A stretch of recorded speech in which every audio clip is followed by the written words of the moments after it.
Lo podemos resumir de la siguiente manera. México tiene ya acordados 4 proyectos distintos de vacuna, fase 3, o sea que México va a participar en la fase 3, que ya los hemos venido comentando. El martes también les presenté un reporte sobre eso. Esa fase 3 se va a llevar entre septiembre y enero. En este caso, lo que hoy nos congrega es ya el siguiente paso, que es la producción. Entonces, el único acuerdo de producción que tenemos hoy es este.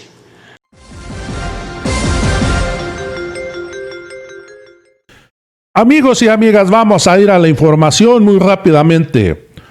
Hoy en la mañanera el presidente López Obrador y el canciller Ebrard explican detalladamente cómo va a estar el asunto de las vacunas del COVID-19 que se va a producir entre México y Argentina y que va a costar de $3 a $4. La Fundación Slim aseguró que el acuerdo para producir la vacuna de Oxford se firmó para comenzar hoy mismo. Hace algunos días el presidente de Argentina, Alberto Fernández, públicamente dijo estar agradecido con el presidente López Obrador por interceder ante el director de BlackRock, el señor Larry Fink.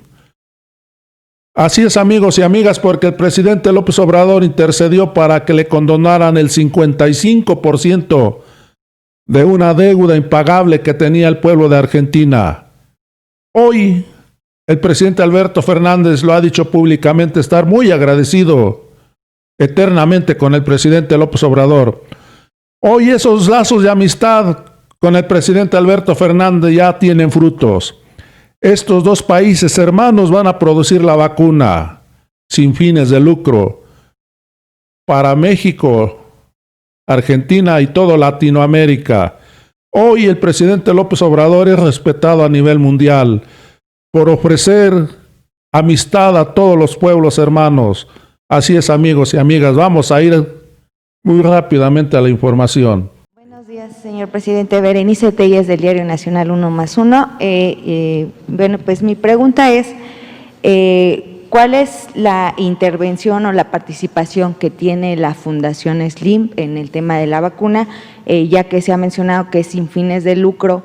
Y bueno, pues se entiende pues que va a amortiguar el costo de la vacuna en este sentido, y también si considera que a través de esta iniciativa mexicana que se ha dado con estas empresas, pues se va a evitar la especulación de otros países que ya también han anunciado que tienen vacuna. Sí. Pero eso, Carlos, ¿no quisieras? Como lo mencionaba en las palabras hace un momento, creo que son digo, dentro de todo el proceso que ha venido de colaboración con AstraZeneca y con todas las partes que están en el proceso entre los diferentes laboratorios que van a participar, pero principalmente uno es procurar la transferencia de tecnología hacia nuestro país y hacia Argentina para que se pueda generar primero los ingredientes activos y en México la fabricación de la vacuna y el soporte necesario para que se pueda arrancar con los 150 a 250 millones de dosis en combinación con los gobiernos de los distintos países. Sí, quedó claro. O sea, es un apoyo inicial, ¿sí?, para tener lo de la transferencia tecnológica y para, según entiendo, la inversión original.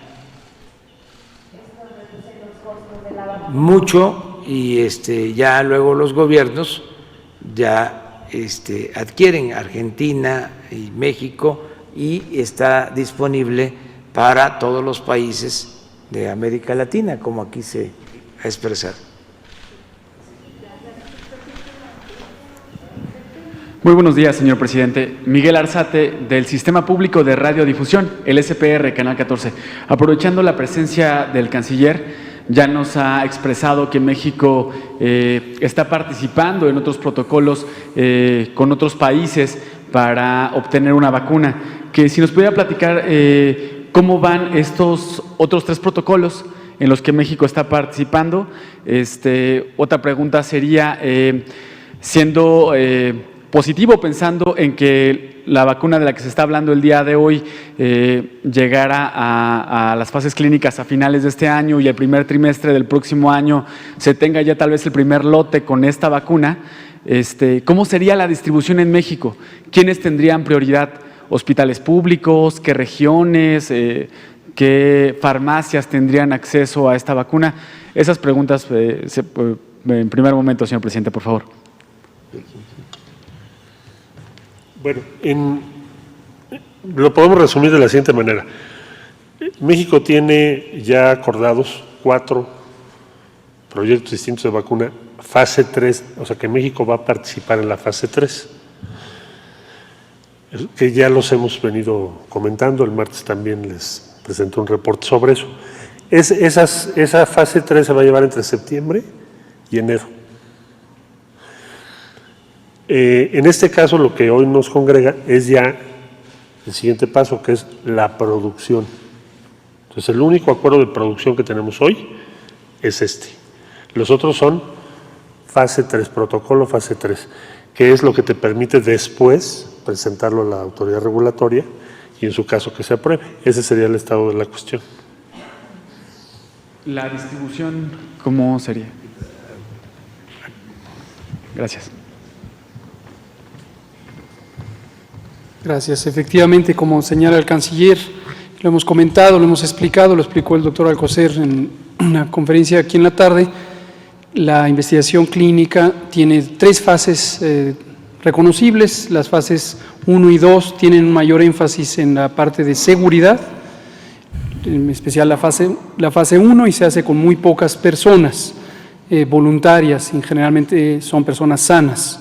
La fase 2 es una fase donde se expande el reconocimiento, el conocimiento científico a distintos grupos poblacionales. Se sigue enfatizando el tema de seguridad, pero se empieza a explorar el tema de eficacia, la capacidad del producto de producir el efecto deseado, en este caso generación de anticuerpos o eventualmente protección contra la infección. Y en la fase 2 son algunas pocas centenas, quizá un poco más de 1,000 personas que se investigan, y en la fase 3 son decenas de miles de personas, 30,000 personas, pongamos un número redondo, que generalmente es deseable que participen en distintos países, porque existen desde luego condiciones distintas, desde las genéticas hasta las sociales, que pueden hacer diferente el impacto positivo de un producto de protección como son las vacunas, o pueden ser también que los elementos de seguridad tengan que ser considerados de manera específica. Como también ya se señala, la autoridad sanitaria de cada país es competente y soberana para evaluar la evidencia científica y solamente con una evidencia científica rigurosa tomar una decisión sobre calidad, seguridad y eficacia de los productos, y cuando esto ocurre, pues se dan los registros sanitarios correspondientes. Una vez que pasa eso, a las autoridades sanitarias del país, en este caso la Secretaría de Salud, es competente para determinar el uso específico. Cuando digo una vez que pasa eso es porque desde luego no puede haber uso si no hay autorización sanitaria, pero las previsiones, como ya se señala, para el posible uso se empiezan a planear con antelación. Llevamos también meses en conversaciones en grupos expertos internacionales. Tenemos un grupo técnico asesor nacional en inmunizaciones. Participan entre otros el propio doctor Cravioto, que ya mencioné, que además es el presidente del Comité Asesor Internacional. El doctor José Ignacio Santos Preciado, que está hoy con nosotros, está no solamente en su calidad de secretario del Consejo de Salubridad General, del cual depende el catálogo de insumos para la salud, el compendio de insumos para la salud, sino además es un experto mundial en vacunas. Él ha asesorado a la Organización Mundial de la Salud por muchos años, ha sido miembro de ese grupo estratégico asesor en inmunizaciones y es desde hace varios años parte del grupo técnico asesor en inmunizaciones de la Organización Panamericana de la Salud. Entonces, como se puede ver, este es un esfuerzo colectivo, participan muchas instituciones. Ahora, el elemento concreto es la distribución. Quisiéramos que todo el mundo tenga muy claro lo que hemos dicho hoy, que ha repetido el presidente. El empeño de transformar el Sistema Nacional de Salud de México tiene hondas raíces en la necesidad de lograr que se haga realidad el derecho a la protección de la salud. Este fue consagrado en la Constitución de los Estados Unidos mexicanos desde 1984, pero a lo largo de todos estos años no se ha logrado que sea realidad para todas y todos. Existe una enorme inequidad, una enorme distribución desigual de la capacidad del Sistema Nacional de Salud. Espero que tendremos oportunidad próximamente de retomar ideas que conversábamos antes del COVID sobre el estado en el que estaba el Sistema Nacional de Salud mexicano. Y en ese empeño, y es parte central del gobierno, del programa de gobierno de México, que encabeza el presidente López Obrador, nos interesa llegar a la meta de tener capacidad o cobertura universal, gratuita, que todas las personas que estén en México, ciudadanas, ciudadanos y quienes estén temporalmente, gocen del derecho a la protección de la salud, tal como explícitamente lo consagra la Constitución, en particular en el artículo 4.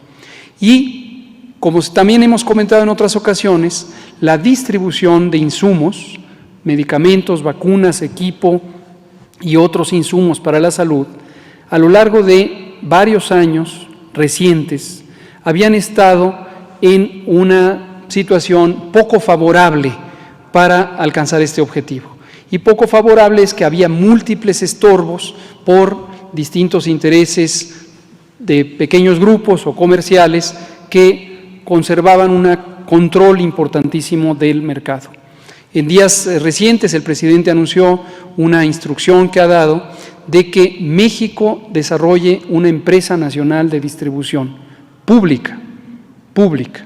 Y precisamente, esto ya también el propio presidente lo anunció, se ha dado instrucciones para que sea encabezada por el licenciado David León, hasta el momento coordinador general de Protección Civil, y a partir de nuestra empresa pública de vacunación que existe, que se llama Birmex, Biológicos y Reactivos de México S.A., una empresa que es paraestatal, con una propiedad casi de manera absoluta pública, pero con un porcentaje de participación privada hasta el momento, que se convierta en la empresa nacional de distribución de insumos para la salud.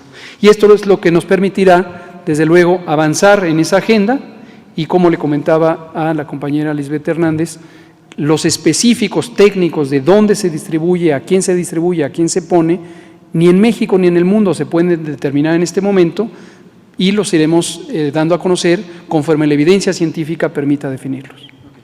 Gracias. Doctor, y una última. Ha levantado mucha expectativa el anuncio que se hizo el martes pasado respecto que el presidente de Rusia, Vladimir Putin, anunció que ya tenía el registro de la primera vacuna en el mundo. La pregunta sería si México ha tenido contacto con el gobierno ruso respecto a este anuncio, si México está interesado en esta vacuna, y conocer también su opinión, doctor López-Gatell. Nos acaba de decir hace un momento que no existe ninguna vacuna, e incluso algunos medios que publican información médica serios han puesto en duda las pruebas clínicas sobre esta vacuna. ¿Qué nos puede comentar al respecto de esta vacuna rusa y si México tiene contacto con el gobierno ruso para traer esta vacuna o utilizarla aquí en México? ¿Cómo no? Lo del contacto le corresponde a la Cancillería. Aquí está nuestro canciller y él nos puede dar más información. Antes quisiera hacer un comentario sobre este tema de los ensayos clínicos, y esto va dirigido a la población. Las vacunas, insisto, las vacunas en general son una de las intervenciones más nobles, más positivas, más útiles de la salud pública. La salud pública, los problemas de salud de la población hasta el siglo XX habían sido dominantes las enfermedades infecciosas, entre otros muchos males que había, desnutrición, lesiones, etcétera. Pero las enfermedades infecciosas ocupaban un lugar preponderante, un lugar principal en los problemas de salud pública, las razones por las que la gente enferma y la gente muere.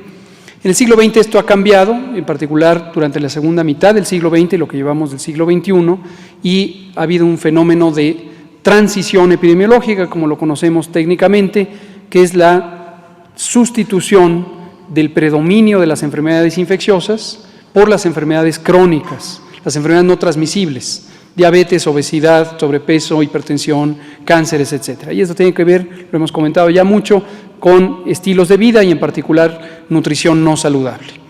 Regresando a las enfermedades infecciosas, insisto, las vacunas son una de las intervenciones más nobles. La primera vacuna se desarrolló a finales del siglo XVIII y fue la vacuna contra la viruela. Esa vacuna y todos los esfuerzos mundiales de la salud pública lograron que se erradicara del planeta, es decir, cuando se elimina completamente del planeta una enfermedad se llama erradicación, pero imagínense todo el tiempo que llevó para que se lograra erradicar la viruela. Hoy nadie se puede enfermar de viruela en el planeta Tierra porque el virus sencillamente no existe. Y eso, la experiencia de las vacunas, existen en el mundo varias decenas de vacunas contra distintas enfermedades, están siempre basadas en un desarrollo científico riguroso, en especial durante el siglo XX y lo que llevamos del XXI, que es cuando se han desarrollado más vacunas y con nuevas tecnologías y nuevos fundamentos científicos. ¿Por qué lo digo? Porque las vacunas también a veces por desinformación, son sujetas de descrédito. Y hace unos días comenté el ejemplo del sarampión. El sarampión es una enfermedad que estaba en el segundo o tercer lugar de la lista de los empeños de eliminación en el mundo, con progresos importantes. Y en la última década del siglo XX se desacreditó a la vacuna de sarampión con base en evidencia fraudulenta, evidencia pseudocientífica, pero que desafortunadamente fue publicada en una revista científica y llevó a una falsa idea que hoy ha sido completamente descartada de que la vacuna del sarampión podía causar autismo. Pero esto llevó a que la actitud opuesta a la vacuna, y hay incluso movimientos sociales opositores a las vacunas, hicieran que se dejara de vacunar o indujeran a las personas a no confiar en la vacuna del sarampión y como consecuencia reemergió el sarampión en Europa Occidental, además de que ya estaba o persistía en África y Asia. Pero en Europa Occidental, donde ya se había reducido sustancialmente, emergió. Termino diciendo, la evidencia científica tiene parámetros, tiene estándares, tiene reglas éticas que son aceptadas en el mundo. Hay distintos organismos, tanto nacionales como mundiales, que vigilan el correcto cumplimiento de la investigación científica, la solidez de la evidencia y solamente con base en ella se toman decisiones sobre aceptar o no aceptar una vacuna y por eso es que consideramos que es importante avanzar en ese sentido. Informar sobre la vacuna y tratamientos de la Federación Rusa. Sí estamos en comunicación con ellos, por supuesto. Han sido muy abiertos. Lo que hemos solicitado es la información clínica que debe ser evaluada por la Secretaría de Salud para poder determinar la utilidad de esa vacuna para México en el corto plazo. Entonces, ni descalificamos ni tomamos otra posición, simplemente es esa la que hemos adoptado y el gobierno ruso ha sido muy susceptible y nos dijo claro que sí. Entonces les compartimos la información que tenemos. En cuanto la tengamos, pues ya la Secretaría de Salud les dirá qué valoración hizo de esa información. Amigos y amigas, si les gustó la información ya saben, suscríbanse a este canal. Además compartan esta información porque es muy importante que todos los mexicanos sepan qué es lo que está pasando en nuestro México, pero con la verdad sin mentiras. Me despido de esta información y nos vemos en el próximo video.